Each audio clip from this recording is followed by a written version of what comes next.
Hello, educational administrators and researchers. What if I tell you there's a way to offer fast and effective teachers development at your fingertips right now?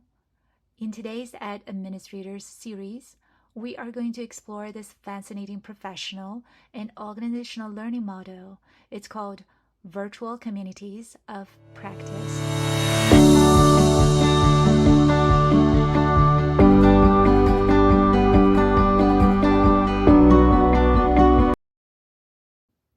As a term of organizational learning practice, communities of practice, or COP, was first defined around the early 2000s by anthropologist Jean Leiv and educational theorist Etienne Wenger to refer to groups of people who share a concern, a set of problems, or a passion about a topic, and who deepen their knowledge and expertise in the area by interacting on an ongoing basis. In a nutshell, Leiv and Wenger's community of practice is a learning theory or model that encompasses both learning at a personal level through peers and the learning and knowledge management at the organizational level. Organizations that employ large numbers of practitioners, such as teachers at schools, should learn about this learning model and its potentials at facilitating teachers' professional development. In the next section, we will take a deeper dive into the background, theoretical framework, as well as recent research findings in communities of practice. Community of practice finds its roots in anthropology. Leiv and Wenger found that tailors in Liberia, Africa, used craft apprenticeship to train younger members of the community who would become skilled and respected master tailors. Drawing from this observation, Leiv and Wenger came up with a learning model that is rooted in the interdependencies across the relationships between newcomers and old-timers, among co-workers and practitioners. With the advent of information and communications technology, or ICT, including internet and social media, virtual communities of practice, or sometimes called online communities of practice, are used by researchers to recognize the technology-based communities which take place virtually. Nowadays, it's safe to assume that almost all communities of practice rely on ICT technologies to some extent to facilitate their communications and engagements. Communities of practice are not new phenomena. This type of learning has existed for as long as people have been learning and sharing their experience through storytelling.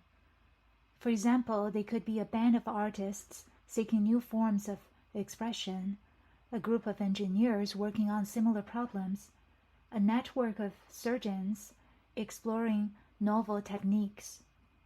In fact, many of the social media groups, such as Facebook groups, LinkedIn, and Meetup groups, as well as online forums, share features of virtual communities of practice.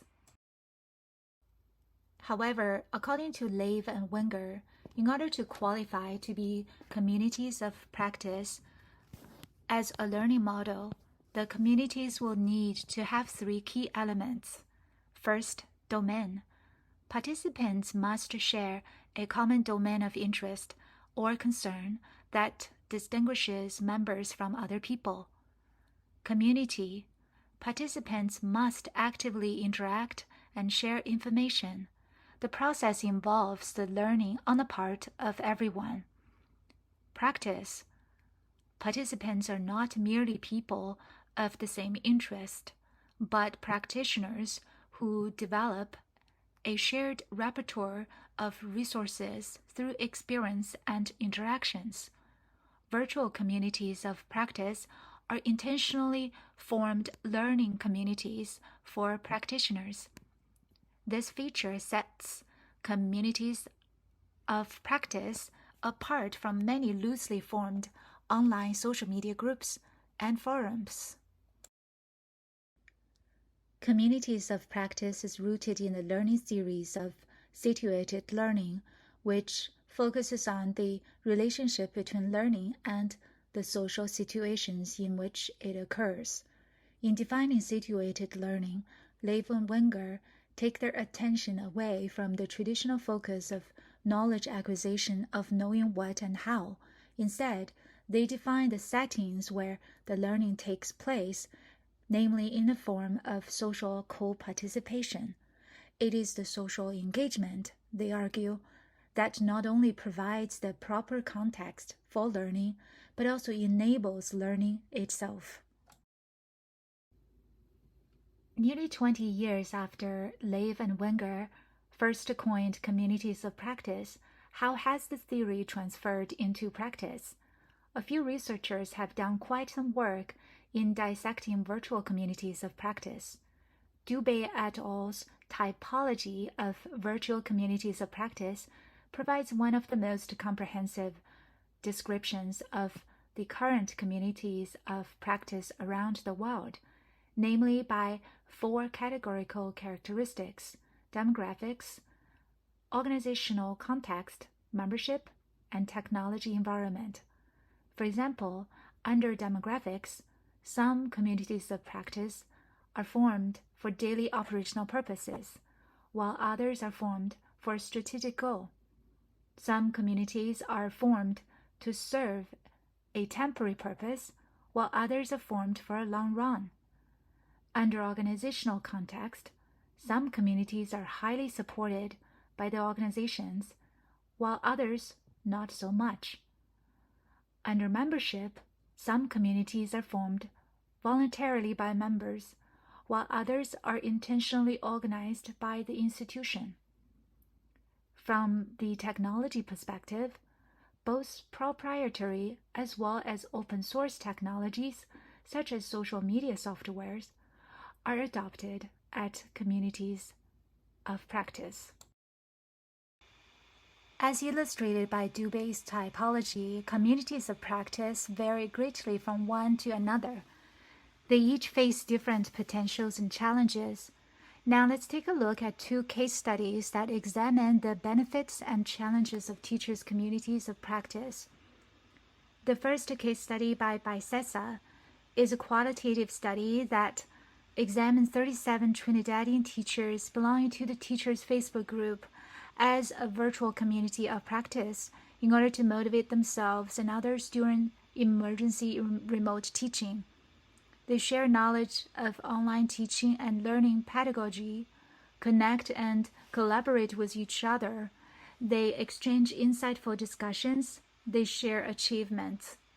Yet, according to Law's 2022 systematic review on the professional development through social media in higher ed, despite that social media-supported communities of practice show potentials for contributing to faculty professional learning, challenges exist in sustaining faculty participation and engagement, as well as effectively navigating the social media space, especially for novice social media users. The second case study is conducted by Valenti et al., who conclude that communities of practice have been applied to support adjunct faculty in higher ed. The situated and flexible communities of practice provide critical support for engaging adjunct teaching faculty in scholarly approaches to teaching and learning. Adjuncts have reported finding themselves a part of a learning community beneficial to their learning to be better online teachers. The authors have also identified 3 major challenges, including the lack of structure at the communities of practice, adjunct faculty's lack of access to systems, and the lack of full-time faculty's participation. Each of these challenges will need to be addressed in order to establish a stronger, more viable system of information sharing and to develop and maintain the communication levels and involvement of all participants. In summary, communities of practice can provide situated learning that allows individuals to learn with and from their peers at work. Personal learnings of all participants together constitute the learning of the entire organization. Communities of practice also allow knowledge creation, retention, and transfer across the organization, and can be an effective organizational knowledge management system. On the other hand, communities of practice will continue to face sustainability issues and the continuity of member engagement. The members' preference of freedom and flexibility, which can lead to the lack of structure, objectives, and measurement, can interfere with the professional development goals organizations intend to achieve. Educational administrators should strive to understand these advantages and form strategies to mitigate disadvantages before they launch their virtual communities of practice for teachers' professional development. I hope you find this talk helpful. Thank you for spending time with me.